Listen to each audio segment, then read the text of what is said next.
Welcome back. You're watching India Tonight. I'm Shibani Gharat, and with me is my colleague and co-host Sumita Karir. Now, in one of the biggest workforce reforms, 4 new labor codes come into effect starting today.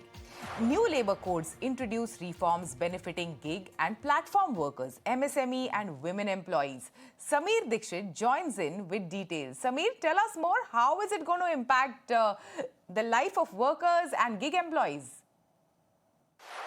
The center has officially implemented the 4 new labor codes which will come into effect from Friday 21st of November 2025. And the new 4 labor codes will replace the 29 existing labor norms. Now, this particular labor code was passed by the parliament in year 2020, and after 5 years it has now been officially rolled out or implemented. Now, Prime Minister Modi has also hailed this landmark reform for the labor segment and has mentioned that this is going to be one of the biggest reforms since independence, aiming to modernize as well as to bring much more transparency in the labor governance. When it comes to the 4 labor code, it includes Code on Wages 2019. The second one is Industrial Relations Code 2020. The third is Code on Social Security 2020. And the fourth one is Occupational Safety, Health and Working Condition Code 2020. So these are the 4 codes which will come into effect. When it comes to that, what key significant changes it will bring to the worker side. So first one is that it will provide universal social security, especially to the gig workers. For example, the PF, EAS, IC, the insurance, these sort of social security will be provided, and it will cover all the laborers, especially the gig workers. In addition to this, the aggregators, they must now have to contribute 1 to 2% of their fund as a welfare fund, which will help the laborers. In addition to this, mandatory appointment letter has to be given to the labor, and that will be, this is not a choice but a mandatory clause that will come into effect, and this will help to ensure the transparency. Minimum wages for all, especially for women. The minimum wage criteria will be fixed, and it will be equivalent for both men and women labor as well. Timely wages is another important aspect.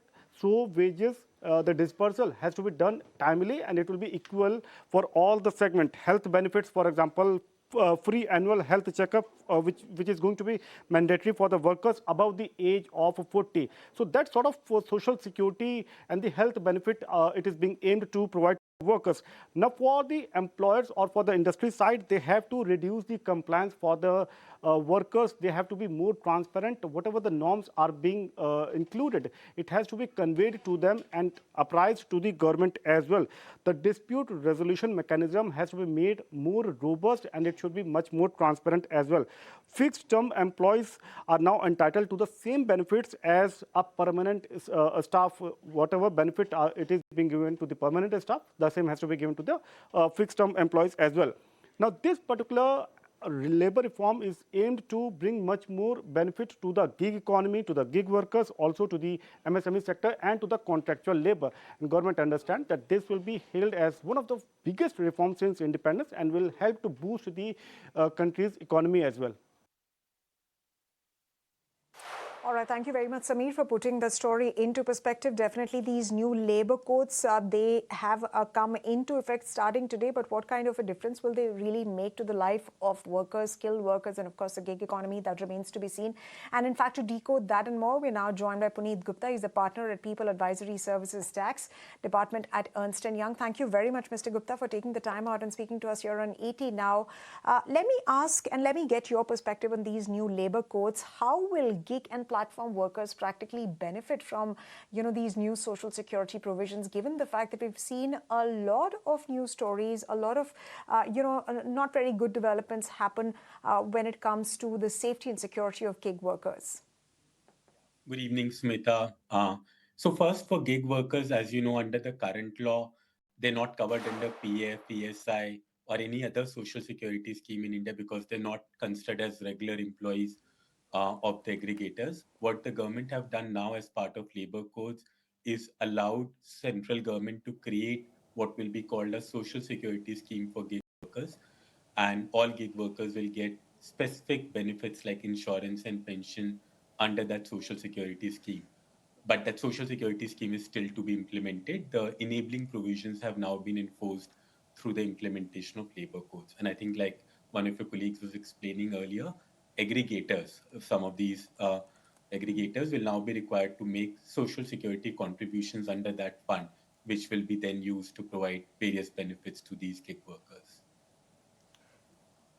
Puneet, my question to you is, how will the new wage definitions affect employees' take-home salary and long-term benefits going forward? Yeah. So Shibani, the challenge under the current regime was that so you had multiple social security laws like PF, PSI, statutory bonus, leave encashment. There were different norms for calculation of each of these benefits. Now, as a major reform under the labor codes, the government have implemented a common definition of wages, which now is the base reference salary for calculation of all benefits, which would mean that gratuity, for example, which under the current or the old law now was calculated only on basic salary, will now be calculated on wages as defined under the labor codes, which covers basic plus all regular allowances except house rent allowance and conveyance allowance, which means that the amount of gratuity that an employee would get from employer on termination of employment will be more now under the labor codes than the old regime. So therefore, employees will get long-term benefits more, but obviously Absolutely. it So also it makes, right, costs factor. Yeah. right. Right, Mr. Gupta. So definitely there are more stringent measures that have been put in place by the government when it comes to these new labor codes with respect to labor and gig and platform workers. But let me also get in your perspective on how do you really see India's approach with respect to these labor codes with the rest of the world? Are we sort of keeping up with the rest of the world when it comes to coming up with labor codes and coming up with protection measures for the gig economy? I think we're coming close. So there are some aspects which are transformational through these labor codes, like this whole earlier regime of 29 different laws, each covering different aspects, different terminologies, different penal provisions. I think we should give a lot of credit to the government to harmonize and bring them at par at one common platform. So one nation, one law is the mantra government implemented through these labor codes, which is transformational. So due credit to government on that. In terms of your question on are we at par with global standards, I think on some aspects we are a step ahead. For example, the bold transformational reform which the government is implementing through social security scheme for gig workers, a lot of developed countries are still not there. So I think we're not just closer, but in some steps, even in some aspects, even a step ahead. But obviously, all of this will have to be implemented nicely and effectively for everyone to gain the required benefit. Puneet, I am tempted to ask you what part of the reform do you personally find most transformative? I think one, social security for all. So the current labor law regime again was only applicable for traditional employer-employee arrangements. Now the most parts of labor codes are applicable for all. So like whether you have on-roll employees, whether you have fixed-term employees, whether you have contract labor, whether you have gig workers, there's something that everyone can benefit out of labor codes, and that I see as one of the most transformational change. The second is this whole issue that the industry would face where you have multiple laws, multiple definitions, multiple compliances, multiple registrations, multiple authorities to deal with. A lot of that, not 100%, but a lot of that will be harmonized and will be brought under a common basket. So I think that is transformational from a company or organization's perspective because it will ease the compliance burden for organizations. So I would say there's something for everyone.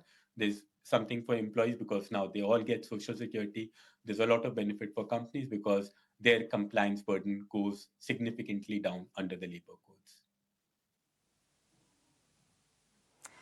Right, but Puneet, let me also ask you about states. Are they prepared for implementation? Because the understanding essentially is that every state will have to issue their own separate notifications, given the fact that this is a center's notification, and then also states get into how these laws are eventually implemented. What issues or what troubles do you see on that front?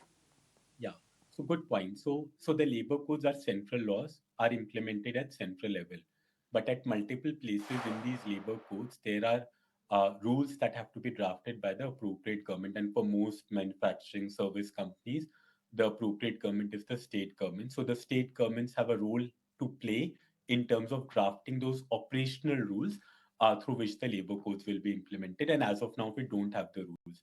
But I think the press release that was issued today evening by the central government does clarify that they will get into a consultation mode with the industry in smooth implementation of those rules.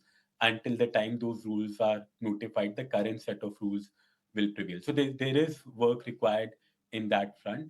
But I think a lot of states have already issued draft rules. So it's just now kind of implementing and notifying those rules. So we'll hopefully see a lot more action on that front in weeks to come.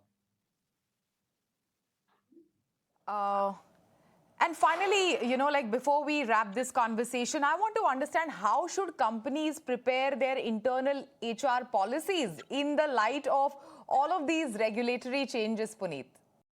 I think lots of work required. They need to look at how they issue job descriptions for employees because that will determine whether or not employees are workers under these labor codes. They'll have to relook at how they deliver or pay compensation to employees, the breakup of salary structure, the impact on benefits, impact on hiring models, like not just permanent employees, but the labor codes covers contract laborers, fixed term employees, gig employees. So how do you implement these hiring models?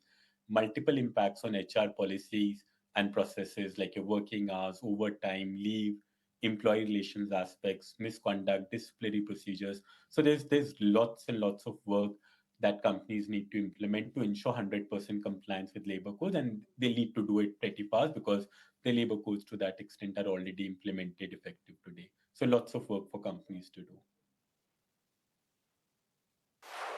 Absolutely, Mr. Gupta. Lots of work for companies to do in terms of implementing these labor codes which have come into effect today. But what is the larger impact that it will have on MSMEs in particular? The financial impact that these companies will have to face, that remains to be seen. But definitely good news for gig workers, for platform workers who've not really been insured under any particular law. But with these labor codes, definitely that is taken care of now. The big question is around implementation. How smoothly do these laws get implemented, these codes get implemented, and over what period of time, that remains to be seen. Thank you very much for the moment, Mr. Gupta, for taking the time out and speaking to us here on ET Now. With that, ladies and gentlemen, it's now time for us to move on and take a look at some news that's coming in from the insurance industry. Well, IRDA has warned insurers against publishing misleading claim settlement ads and says that companies must stop using inflated claims data. The regulators emphasized on the need for awareness about the real performance of insurers. My colleague Anurag Shah is here with more details. Anurag, what are you picking up as far as claim settlements are concerned, given the fact that this warning is coming from IRDAI, which has warned insurers against publishing misleading claim settlement ads? Insurance regulator IRDA has warned insurance companies about not to publish misleading claim settlement ads because as per IRDA, during the annual report, the claim settlement data is different, and in the various advertisement, the claim settlement numbers are completely different and inflated and misleading for policyholders. So in a circular sent by regulator to insurance companies and insurance council, IRDA has asked industry to create one standard formula for claim settlement disclosures. So customers should understand the real performance of each company that has been mentioned in the circular. As per IRDA, customer deserves clear, simple and honest information, and companies must ensure that ads are accurate, transparent and not misleading. So going ahead, all insurance companies will have one standard formula for claim settlement ratio. So proposed standard formula is to develop a robust formula that incorporate count of claims paid, count of claims closed without payment, count of claims repudiated and counts of claim outstanding, categorized with more than 30 days and less than 90 days. So that has also been suggested by regulator. Multiple ratio definition is also proposed to set a standard ratio like overall settlement ratio, net settlement ratio, efficiency ratio, which should be time based, that together provides a complete picture. So IRD has asked, after there were multiple claims by insurance companies of highest claim settlement, so going ahead, there will be a standard disclosure by all insurance companies on the claim settlement.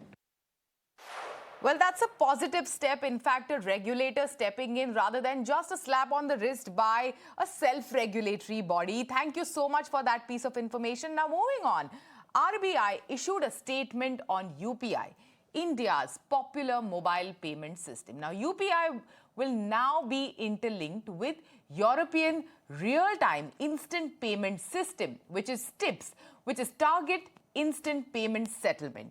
Now, my colleague Anurag Joshi joins in with more details on this. So, UPI is going global. Tell us more. The Reserve Bank of India and the European Central Bank have began the preparations to link UPI with Europe's payment system, TIPS. TIPS is the Target Instant Payment System, and it's Eurozone's real-time instant payment system. Now the move will allow UPI and TIPS interlinking to enable cross-border remittances between India and the Eurozone. And the move aligns with the G20 roadmap to make remittances cheaper, faster, and more transparent. RBI and NIPL have engaged with the European Central Bank to operationalize the UPI and TIPS link. And the technical integration and risk management and settlement arrangements are currently underway. The proposed link is expected to benefit users from both the jurisdiction, which is India, and also the Eurozone area. The UPI push strengthens India's global payment connectivity strategy and also aligns with the India, Middle East and EU strategy, which was propounded during the summit of G20 in New Delhi in 2023.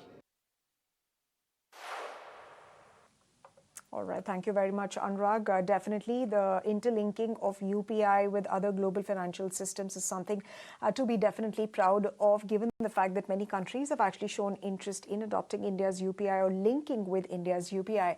Meanwhile, some news that's coming in from the aviation sector, rather distressing piece of news, because an Indian Air Force Tejas fighter jet crashed during a flying display at the Dubai Air Show 2025 today, claiming the life of the pilot. In fact, the accident occurred at approximately 2:15 p.m. local time at Al Maktoum International Airport, which is the venue for the air show. In fact, viral visuals on social media actually capture the aircraft spiraling out of control completely above the ground, igniting on impact and sliding for a short distance before being engulfed in flames completely.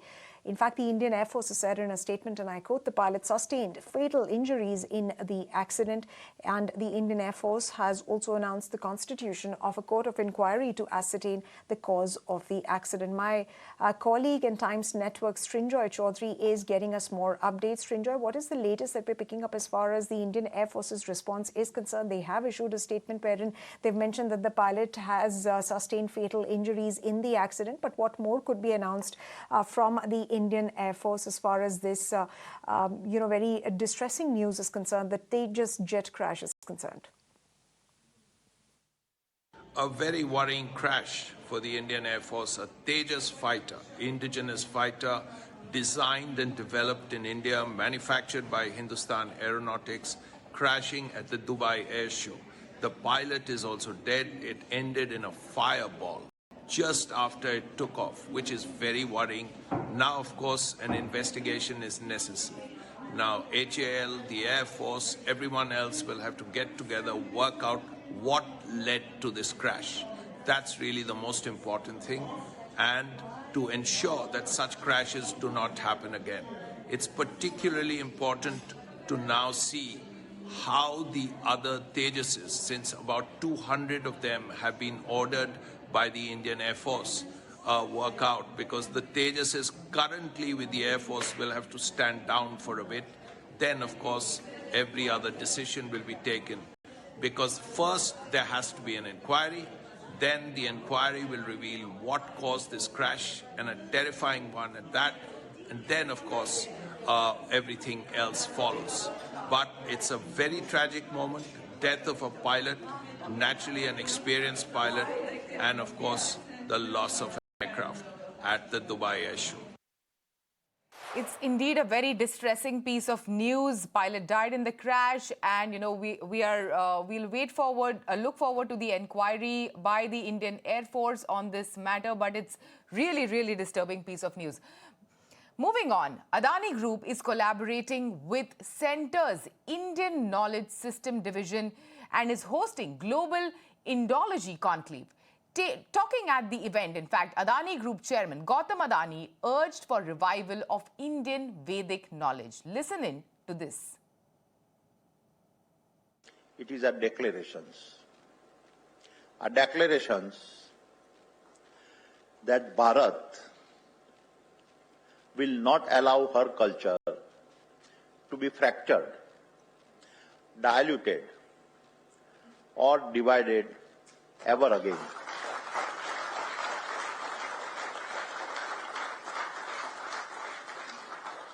Are declarations that Bharat will not allow her memory to be rewritten as it was after Nalanda.